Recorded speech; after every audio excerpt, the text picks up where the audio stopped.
سلام زتفتخم سينما سمرة أمنا لومي علتا وطب زينا سبورت تحسونا بزتفلالي كورنعت نايز عالم زتفترو عبي تخستتا زدهزس مدب حيزنا لكم قريبنا لنا سناي مكتتال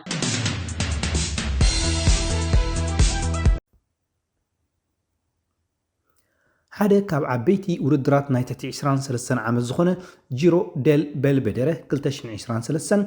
ኤርትራውያን ፕሮፌሽናል ተቐዳደምቲ ኤፍሬም ገብረ ህይወት ሚልክያስ ቅዱስ ናሆም ዘርኣይ ኣብዚ ናይ ሓደ መዓልቲ ውድድር ተሳቲፎም ነይሮም። ናሆም ዘርኣይ ኣብዚ ዝተኻየደ ናይ ሓደ መዓልቲ ውድድር ጂሮ ዴል ቤልቤደረ መበል 17 ደረጃ ብምሓዝ ምስ ቀዳሞት 20 ብሉፃት ተቐዳደምቲ ናይዚ ውድድር ኮይኑ ዛዚሙሎም። ኣብዚ ናይ 1.2 ደረጃ ዓቐን UCI ዘለዎ ሓደ ካብ ሓያላት ውድድራት ናይ 23 ዓመት ዝኾነ ውድድር እቶም ኣለው ዝበሃሉ ተቐዳደምቲ ተሳተፍዎ ኮይኑ ኣብዚ ዓመት ኖርዌጃዊ ዮናስ ስታውነን ካብ ጋንቶ ጁምቦ ቪዝማ ቀዳማይ ኮይኑ ክዕወተሉ እንከሎ ኢጣልያዊ ዳቪድ ዴ ፕሬቶ ካብ ዛልፍ ኣይሮሞቢልን ኒዘርላንዳዊ ሎይ ባምባሌ ካብ ጋንታ ጁምቦ ቪዝማን ካልኣይን ሳልሳይን ደረጃ ሒዞም ኣብ ፖድዮም ደይቦም። ኣብዚ ልዕሊ 160 ተቐዳደምቲ ተሳተፍሉ 171 ኪሎ ሜትር ንውሓት ዝነበሮን ክላሲክ ምስ ሓዳሽ ጋንቱ ኪው 36.5 ንኻልኣይ መዓልቲ ውድድሩ ዘካየደ ሚልክያስ ቅዱስ መበል 69 ደረጃ ክሕዝ እንከሎ ኣብ ዝሓለፈ ሰሙን ኣብ ውድድር መውደቕቲ ዘጋጠሙ ኤፍሬም ገብረ ህይወት ግን ምስቶም 112 ነዚ ውድድር ዘዛዘሞ ተቐዳደምቲ ውድድሩ ክዛዝሙ ኣይከኣለን።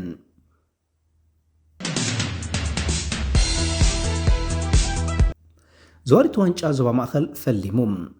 ብፌደሬሽን ቅድድም ብሽክሌታ ዞባ ማእኸል ንሰለስተ መድረኻት ዝተወደበ ውድድር ዘዋሪት ዋንጫ ዞባ ማእኸል ሰንበት 9 ሚያዝያ ኣብ ጎደና ኣፍዓበት ከባቢ እንዳማርያም ከም ዝፈለመ ካብ ቤት ጽሕፈት ፌደሬሽን ቅድድም ብሽክሌታ ዞባ ማእኸል ዝረኸብናዮ ሓበሬታ ኣፍሊጡ። ዓበይትን ትሕቲ 23 ዓመት ተቐዳድምትን 110 ኪሎ ሜትር ንምሽፋን 79 ተቐዳድምቲዮም ኣብ መስርዕ ውድድር ተረኺቦም። ጉጅለታት ክመቃቐላን ክእከባን ድሕሪ ምውዓል ከዓ ዓባይ ጉጅለ ብሓበራ ቅጽበታዊ ውድድር ኣካይዳ። ተቐዳዳማይ ናሆም መኮነን ሲምባ ካብ ጋንታ ደንደን ኣብ ሰዓት 40 ኪሎ ሜትር እናረገፀ ንውድድሩ ብ2 ሰዓትን 46 ደቂቕን 27 ካሊታትን ብምዝዛም ቀዳማይ ኮይኑ ክዕወት እንከሎ ኣኽሊሉ ገብረ ህይወት ካብ ጋንታ ሰንበል ኤበን ረዳእን ሚልክያስ ማእከልን ኣስቤኮ ኤበን የማነ ካብ ኤሪቴል ዳይኖም ፍጹም ብርሃን ድማ ዓወት ክብሮምን ካብ ኣስቤኮ ጴጥሮስ መንግስት ካብ ኤሪቴል ዩኤል ኣስመሮምን ተመስገን ክብሮምን ካብ ደንደን ካብ ካልኣይ ክሳብ 10 ናይ ዘሎ መድረኻት ዓወት ኣመዝጊቦም። ተቐዳደምቲ ደቂ ኣንስትዮ ኣብ ዘካየድኦ ናይ 81.4 ኪሎ ሜትር ውድድር ናይ ውልቂ ተቐዳዳሚት ቅሳነት ወልደ ሚካኤል ካብ ሰራይ ርሳዋ 33.6 ኪሎ ሜትር ኣብ ሰዓት እናተሓንበበት ብ2 ሰዓትን 25 ደቂቕን ቀዳመይቲ ኮይና ተዓዊታላ። ኣድያም ዳዊት ካብ ደንደን ብርክት ፍሳይ ካብ ጋላነፍሒ ፌበን ሃይለ ካብ ሰራይ ርሳዋ ዮርዳኖስ ርእሶም ካብ ደንደን ሚዛን ሃብቲ ስላሰን ዊንታን የማንን ካብ ጋንታ ደቡብ ኤደን ተስፋ ሚካኤል ካብ ሰራይ ርሳዋ ዮሳን የማነ ካብ ጋላነፍሒ ኣድያም ኢሳቅ ካብ ጋንታ ደቡብ ካብ ካልኣይ ክሳብ 10 ዘሎ ደረጃ ተማቒለኖም 81.4 ኪሎ ሜትር ንምሽፋን አንጊሆም ውድድሮም ካብ ዘካየዱ ተቐዳደምቲ ጁኒየር ደቂ ተባዕትዮም ተቐዳዳማይ ሮቤል ዳዊት ካብ ሰንበል ኣብ ሰዓት 40 ኪሎ ሜትር ብምርጋጽ ብ2 ሰዓትን 2 ደቂቕን 24 ካሊታትን ቀዳማይ ኮይኑ ክዕወት እንከሎ ተቐዳደምቲ ፍናን ግርማይ ብውልቂ ሜሮን ምስግናን ሮቤል ግርማይን ካብ ደንደን ሳዶር ኢስያስ ካብ ሰንበል ኬቨን ተኽለማርያም ካብ ኤሪቴል ኣቤል ገብረ ህይወት ብውልቂ ናትናኤል ጎይቶም ካብ ኣስቤኮ ኣቤል ተስፋ ማርያም ብውልቂ ሰዓረ ሰመረህ ካብ ኤሪቴል ካብ ካልኣይ ክሳብ 10 ዘሎ ናይ መድረኽ ዓወታት ከም ዘመዝገቡ ተፈሊጡሎም። እዚ ከምዚ ኢሉ እንከሎ ተቐዳደምቲ ማውንቴን ባይክ ብቐዳም 8 ሚያዝያ ኣብ ፀፀራት ከባቢ መቓብር ሓርበኛታት ተመሳሳሊ ውድድር ኣካይዶም ነይሮም። ኣብ ክልል ዕድመ 12 14 58 ተቐዳደምቲዮም 30.6 ኪሎ ሜትር ንምሽፋን ኣብ መስርዕ ውድድር ተረኺቦም። ናኦድ ኢዮብ ዳይሞንድ ሰሎሞን ተመስገን ኣስመሮም ሰለስቲኦም ካብ ትፅቢት ሴም ሃይለን ሻም ኣማንን ክልቲኦም ካብ ሳሊና ፍረ ሰላም ሙሴ ካብ ትፅቢት ሚልክያስ ሻምበል ካብ ሳሊና ሩፋኤል ሰመረ ካብ ትፅቢት ናኤብ ሳሙኤል ካብ ገዛባንዳ ሄኖስ ወረደ ብውልቂ ካብ ቀዳማይ ክሳብ 10 ኮይኖም ውድድሮም ዛዚሞም። ቀፂሎም ውድድሮም ዘካየዱ ክልል ዕድመ 15-16 እዮም ነይሮም። 41.4 ኪሎ ሜትር ንምሽፋን ድማ 128 ተቐዳደምቲ ኣብ መስርዕ ውድድር ተረኺቦም። ኣብ ዘካየድዎ መሳጢ ውድድር ከዓ ኢዮቤድ ኤፍሬም ካብ ጎዳይፍ፣ ዮናታን ተስፊት ካብ ሳሊና፣ ሰናይ ዮሃንስ ካብ ፀንዓት፣ ሰናይ ተኸሰ ካብ ትፅቢት፣ ኣማንኤል ሙሴን ብሩኽ ንጉሰን ክልቲኦም ካብ ጎዳይፍ፣ ኣዶናይ ኣማንኤል ካብ ትፅቢት፣ ሚልክያስ ፀሃየ ካብ ጎዳይፍ ኬቨን ዮናስ ካብ ሳሊና ኣሚነራ በወልደ ዮሃንስ ካብ ትፅቢት ድማ ቀዳሞት 10 ዕውታት ኮይኖም ኣለዉ። 43.2 ኪሎሜትር ካብ ሽፈናት ተካእቲ ተቐዳድምቲ ማውንቴን ባይክ ደቂ ኣንስትዮ ተቐዳዳሚት ቤቴል ክፍላይ ካብ ጽንዓት ቀዳሚት ኮይና ክትዕወት እንከላ ሲዶና ሃብቶም ሳዋ ኢትክለይ ሲልቫና ወልደ ሚካኤል ሰራይር ሳዋ ራሂል ዕቁባይን አርሴማ አንደ ጽዮንን ክልቴን ካብ ሳሊና ሰሊሆም ገብረ ህይወት ሰራይር ሳዋ ኤልዳና ተክለ ማርያም ካብ ጽንዓት ቤቴል ተስፋይ ካብ ሳዋ ኢትክለይ ዲያና ኢስማኤል ቡልቂ ባትሴባ ፍሳዬ ካብ ሳዋ ኢትክለይ ካብ ካልይቲ ክሳብ 10ቲ ናይ ቀዳማይ መድረኽ ዓወት ኣመዝጊበን ዓበይቲ ማውንቴን ባይክ ክልል ዕድመን 17 ልዕሊዩን 101 ተቐዳድምቲ እዮም 54 ኪሎሜትር ንምሽፋን ኣብ መስርዕ ውድድር ተረኺቦም ኣብ ዘካየዱ ሓያል ውድድር ድማ ተቐዳድምቲ ናታን ሃብጣብ ካብ ኣኽርያ ናይ ሙሴ ካብ ጎዳይፍ ናሆም ቢንያም ካብ ሳሊና መድሃኒ ሰሎሞን ካብ ኣኽርያ ናኦድ ወልደ ሚካኤል ቶማስ ያዕቆብን አሚር በሽርን ሰለስቲኦም ካብ ጋንታ ተጽቢት ኤስሮም ያዕቆብ ሬድዋን ኪዳነ ንፍታሌም ኤፍሬም ሰለስቲኦም ካብ ኣኽርያ ካብ ቀዳማይ ክሳብ 10 ተመራሪሖም ውድድሮም ዛዚሞም ኣብ መወዳእታ ውድድሮም ዘካየዱ ዩዝ ተቐዳድምቲ ዳኮርሶ 63 ኪሎሜትር ንምሽፋን 29 ተቐዳድምቲዮም ተወዳዲሮም ኣብ መወዳእታ ኤቨን ዳንኤል ቡልቂ ዳንኤል መሐሪ ካብ ንስሪ ሱራፌል ታደሰ ካብ ገዛማንዳ ያዲኤል ኤፍሬም ቡልቂ ናትናኤል ተክለ ሚካኤልን አቤል አኽሊሉን ክልቲኦም ካብ ንስሪ ኤስሮም ዮሐንስ ካብ ጎዳይፍ ኤበን ፍሳሐ ዕቁበ ገብረ ህይወትን ሜሮን ተፈርን ሰለስቲኦም ቡልቂ ተመራሪሖም ክሳብ 10 ኮይኖም ተዓዊቶም ሻምፒዮን ኩዕሶ መርበብ ይቕጽል ፈንቅልን ተስፋን ብሉጽ ተወዳዳርነት ዘርአያሉ ግጥም ሻምፒዮን ኩዕሶ መርበብ ካልኣይ ዲቪዥን ብሰንበት ኣብ ሰዓታት ድሕሪ ቀትሪ 3 ፀወታታት ኣሰላሲሉ ነይሩ ፈለማ ፀወተን ዘካየዳ ጋንታታት ደቂ ኣንስትዮ ደንበ ሰንበልን ስኒትን ነይረን ግጥም ናይ ዘንጋንታታት ተመጣጣኒ ብቕዓት እኳ እንተነብሮ ስኒት ግን ንኩዕሶ ኣብ ምምላስን ምጥቃዕን ዓብላልነታ ክጎልሕ ይተራዩ ኣብ ፈላሜት ፀወታ ድማ 25-15 ክትስዕር ከኣለት ኣብ ሰዓበ ካልኣይ ፀወታ ጋንታ ደንበ ሰንበል ዝነበረን ሃጓፋት ሸፊነን ብምቕራብ ሓያል መጥቃዕቲ ከውሕዛ ከኣላ ተፃወቲ ስኒቱን ዝምሕራ ኣይነበራን ብመንገዲ ኣካፋሊት ተጣዒመን ዝመፃ ዝነበራ ኳዕሳሱ ኣብ ነፍሲ ወከፍ ፀወታ ነጥቢ ከመዝግባ ክኢለን እየን ፀወታ ሚዛናዊ ኮይኑ ኣብ ዝቐፀለሉ ብሂላል ሓመድ እትዕለም ጋንታ ስኒት ብደገፍታ ማሚቕ መሪሕነት ዓቂባ ፀወታ ብምቁፅፃር ኣብ ልዕልታ ነኺሳ ዝወዓለት ጋንታ ደንበ ሰንበል 25-21 ውፅኢት ምዝጋብ ብድምር ውፅኢት 2 ባዶ ተዓዊታ ክትወፅእ ክኢላ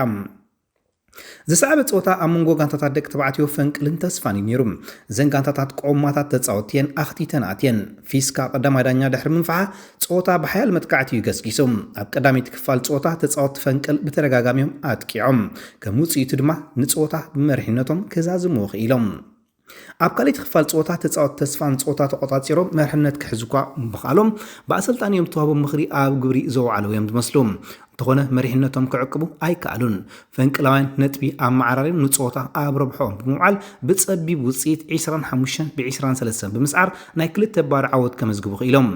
እዘን ጋንታታት ብዘንፀባርቆ ሓያል ናይ ውድድር መንፈስ ካብ ኣፍቀርቲ ስፖርትን ኣለይተንን ናእዳ ክውሕዘለን ክኢሉ እዮም ሳልሰይቲ ፀወታ ጋንታታት ደቂ ተባዕትዮ ሕውነት ምስዛራ ዘካየድ ግጥም እያ ነይራ እዛ ግጥም ካብተን ኣቐዲመን ተፃወታ ጋንታታት ዝሕል ዝበለ ምንቅስቓስ እዩ ተራኢላ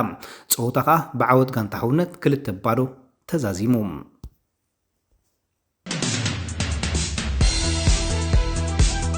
ትካል አርቲፊሻል ኢንቴሊጀንስ ማለት ቻት ጂፒቲ ካብ ኩሉ ግዜ ዝበለጹ ደርቢታት ኣውፅዮም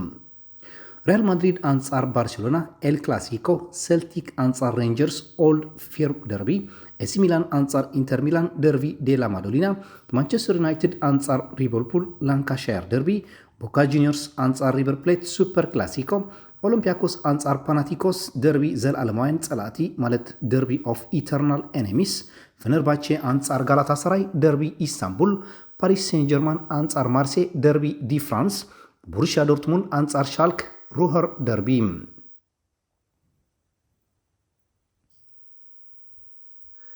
ካሊዱ ኮሎባሊ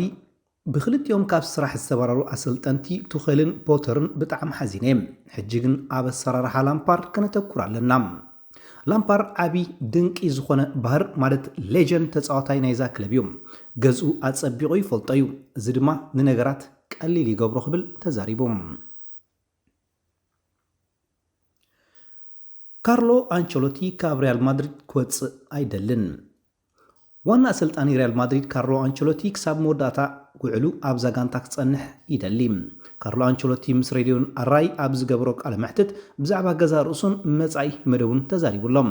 ካብቲ ብራዚል ንካርሎ አንቸሎቲ ዘቐረበትሉ ዜና ብተወሳኺ ወዱ ዴቪድ ንመርሕነት ባዝል ስዊዘርላንድ ከም ዝተቐበሎ ዝገልጽ ዜናውን ነይሩ እዩ ካርሎ አንቸሎቲ ግን ብዛዕባ እቲ ጉዳይ ከምዚ ኢሉ ተዛሪቡ ብዛዕባ መጻኢ ብዙሕ ዜናታት ኣሎ ክሳብ ሰነ 2024 ምስ ሪያል ማድሪድ ውዕል ስለ ዘለኒ ውዕለይ ከኽብረ ዝደሊ ብኣንጻርቲ ዜና ዳቪድ ወደይ ናብ ባዝል ኣይክኸይድን እዩ ኣብዛ ክለብ ዘለና ስራሕ ክንቅጽሎ ኢና ንደሊ ክብል ተዛሪቦም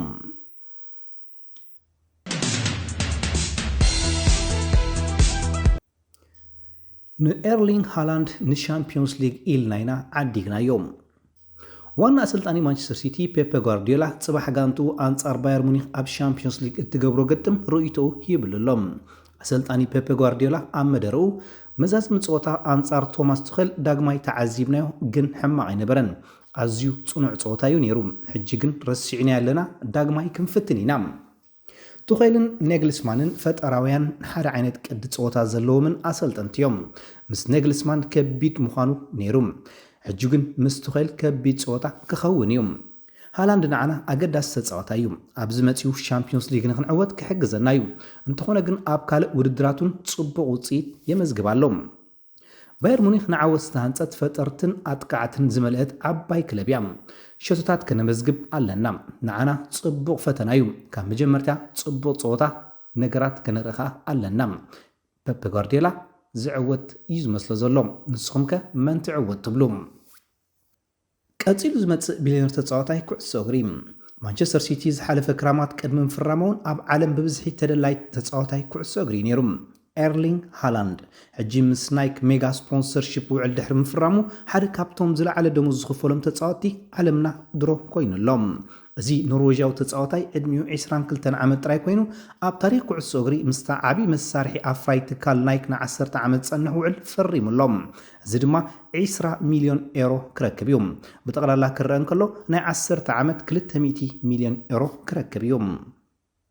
ትካል ናይኪ ነዚ ኣጥቃዓይ ማንቸስተር ሲቲ ዝኾነ ድሕሪ ምፍራሙ ብሉፅ ኣጥቃዓይ ቀጻሊ ወለዶ ክብል ንኢድዎ እዩ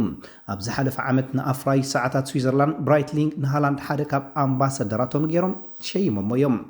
ሕጂ ግን ኣምባሳደራት ናይቲ ኣፍራይ ሰዓት ዝነበሩ ብራድ ፒት ቻርሊዝ ቴሮንን ኣዳም ድራይቨርን ይርከብዎም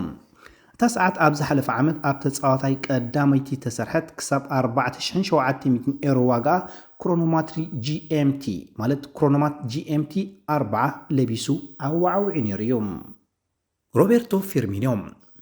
ኣብ ሙሉእ ጉዕዞይ ንእግዚኣብሔር ክሕልወንን ክሕግዘንን ብዙሕ ግዜ ክጽሊ ጸኒሐ ንሊቨርፑል ኩሉ ግዜ ዝከኣለኒ ክገብረ ይብል ብራዚላዊ ሮቤርቶ ፊርሚኒዮ ካልእ ብራዚላዊ ናይ ጸጋም ተኸላኸላይ ክለብ ሪያል ማድሪድ ነበር ማርሴሎ ናብታ ናይ ቀደም ክለቡ ፍሎሚንስ ድሕሪ ምምላሱ ንፈለማ እዋን ዋንጫ ዓቲሩሎም ሮይኪን ብዛዕባ ማን ሲቲ ንኣርሰናል ብድሕሪኣ ኮይና ተሃድና ዘላ ጋንታ ኣብ ፕሪምየር ሊግ ካብ ዝረኣናዮም ብሉጻት ጋንታታት ሓንቲ እያ ይብል እቲ ሓለቓ ጋንታ ማንቸስተር ዩናይትድ ዝነበረ ሮይኪን ኣሮን ራምስዴልን ጋብርኤል ማርቲኔልን ኣብ ብሉጽ ተጻወቲ ናይ ሰሙንዚ ብኣለን ሽረር ዝመረጾም ተኻቲቶም ኣለዉ ኣላን ሽረር ወሲኹ ከምዚ ይብል ራምስዴል ከመይ ዝበለ ድንቂ ብቕዓት እዩ ዘርእየና ዘሎ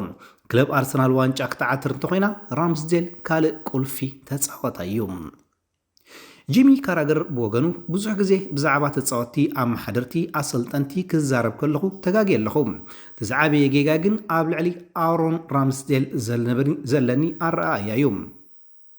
ብዙሕ ግዜ ንራምስዴል ክዕዘቦም ከለኹ ብዙሕ ሸቶታት ይምዝገቦ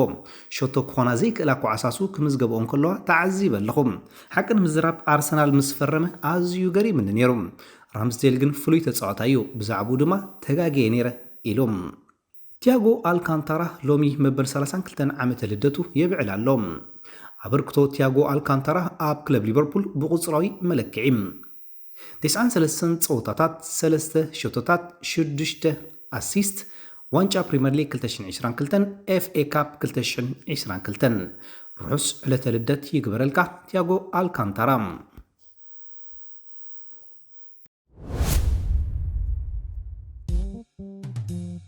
Cinema Samare, Kapizi Rapizi, I will not know. حقوس دستا سحاب سني تروفتا نفسد النهار سينما سمري عب سينما سمري قطعو مزنك نوري العامة وميد دراما لا لا بوزاتا سبورت فيلم